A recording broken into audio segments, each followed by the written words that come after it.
నారాయణ రెడ్డి లాంటి గొప్ప కవులు, పరిశోధకులు ఉన్నారు. పల్లాదుర్గ లాంటి గంగిరెద్దు కావ్యము, తర్వాత మంచి ప్రబంధ పాత్రల మీద మంచి విశ్లేషణ చేయగల విమర్శకుడు పల్లాదుర్గే ఉన్నారు. ఎటువంటి కృష్ణమూర్తి గారు ఉన్నారు. వీళ్ళందరూ మనకు ఈ పేర్లు మనం ఇప్పుడు వింటుంటే చాలా మంది ఆధునికులకు ఆ పేర్లు తెలియదు. మనకు ఆంధ్ర ప్రాంతపు పండితుల పేర్లు తెలిసినంతగా ఈ పేర్లు తెలియదు.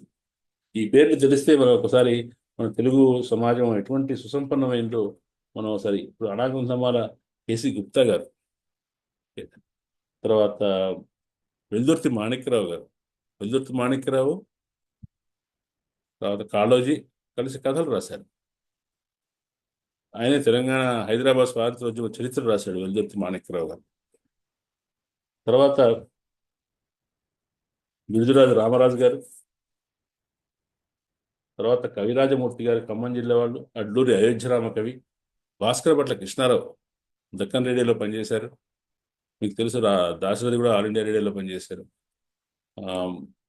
ఇంతకుముందు భాస్కర్ భట్ల కృష్ణారావు దక్కన్ రేడియోలో పనిచేశారు. చాలా గొప్ప యుగసంధ్య అని గొప్ప నవలు రాశాడు ఆయన 1940s 50s నాటి తెలంగాణ గురించి. తర్వాత కొట్లపల్లి రామారావు గారు, వీళ్ళందరూ కూడా దాశరథి సమకాలీకులు, దాశరథితో సన్నిహిత పరిచయమో స్నేహమో ఉన్నవాళ్ళు.